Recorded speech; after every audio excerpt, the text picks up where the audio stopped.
We're going to be bending the rules a little bit for these 31 horror reviews of Halloween. We're going to be talking about Michael Crichton's classic Jurassic Park. What's to be said about Jurassic Park? It's like one of the biggest franchises in Hollywood history, with a series of films that just keep getting worse and worse. But the first film is considered pretty perfect, and I would agree with it. However, I am one of those people that thinks that the novel is slightly better. What is the novel about, for those of you who don't know? Jurassic Park is about a man named John Hammond who's created a park with real-life dinosaurs. They found dinosaur DNA, and splicing it with frog DNA have brought back a bunch of dinosaurs. And he's found a remote island off of the coast of Costa Rica, which I believe is Isla Nublar. And John Hammond with his company InGen, they want to make a big park and a bunch of money out of this. This is going to be the next big thing for the world. And he's invited some scientists to look at the park. Paleontologist Alan Grant, and paleobotanist Ellie Sadler, and chaos theorist Ian Malcolm, as well as a lawyer named Donald Gennaro, who's kind of there because things have been going wrong with the park, with a young girl being mauled by compies and a park worker who was mauled by a velociraptor. These incidents keep happening around the coast of Costa Rica, sort of deal. And so Gennaro's there to kind of shut things down.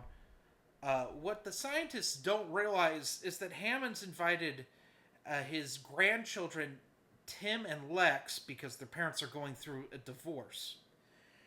Meanwhile, a rival genetics company has convinced a disgruntled employee named Dennis Nedry to sabotage the park and steal dino embryos. This would be the infamous Dotson and Biosyn are doing this. You got to understand in this book the big differences. The first is that John Hammond is incredibly unlikable. The naivete that Spielberg did for the film is nice and all, but it is a far departure from what Crichton wanted. Hammond does not care about anything but his park. He doesn't care about his people. He definitely doesn't care about his children. And his whole dynamic in this book is to argue with Ian Malcolm about things. So I'll explain how this book is kind of structured. Once things go awry in the park, you have basically two groups. You have Alan Grant and the kids and their adventures, which is wonderful, and when I read this as a teenager, that's the stuff I liked. But you also get the others, specifically Ian Malcolm and John Hammond, arguing chaos theory and the ethics of doing something like this. And it is truly, if you have not read this book, it is absolutely fascinating. This book is pretty graphic. It gets pretty violent, and in times it's very horrifying. I mean, the T-Rexes are stalking the kids throughout this. The raptors are terrifying. This book opens, and it's like a horror novel.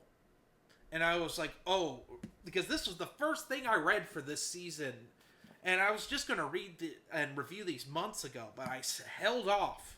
I said, this is going to go well, and 31 horror reviews of Halloween is a nice little breath of fresh air from straight horror, because it has its horror sequences. It also has its action sequences. I get to talk about my favorite character, Muldoon. Muldoon is the game warden, and I really like him as a character. He's very similar to how he is in the film, except for he does blow up a velociraptor with a Laws rocket.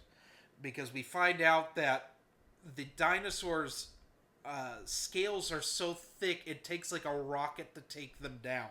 Overall, I really liked this book. Um, this takes place in the late 80s. Unlike the film, which is in the early 90s, this is clearly the 80s. There's no, I will say this for you, Dr. Sadler, Dr. Grant shippers, you don't get that. Dr. Grant is like significantly older than Ellie Sadler, who's she's working on her doctorate technically in this, and she's engaged to a neurosurgeon or something like that. Alan Grant doesn't hate kids. He likes kids. His wife passed away, so like the kids sort of become his surrogate kids, and he's with them. I like them. I will say Lex is incredibly obnoxious. They switch the kids are switched around in the film. The Lex is the little sister who likes baseball and stuff and is just bored and whiny the whole book. Tim's interesting. He's like a computer nerd as well as he's a huge Alan Grant fan, period, and he like fanboys over Alan, and it's fun to see them interact. I will say every character trait pays off in this book. This book is done masterfully. This book is pretty perfect. I will say that. It is well worth your time to check out. I won't get into all the stuff, but needless to say, there's a reason that even Jurassic World Rebirth is still taking sequences from this book. Like, it is that good, and it is well worth your time to check out. So, what would I rank this? I'd rank this a 5 out of 5. It's well worth your time to check out. Now, I want to plug a channel, well, 2 channels here, same guy. My buddy Adam Bryant is a great guy, and he's a big Jurassic Park fan. And he, quite frankly, got me to reread this. We were talking, right around Jurassic Rebirth coming out, I had bought my cousin's son some dinosaur toys for his birthday. And it got me curious to reread this. Because I read this, actually, right around the time I was thinking about making the Stupid Chainsaw channel, which is kind of wild.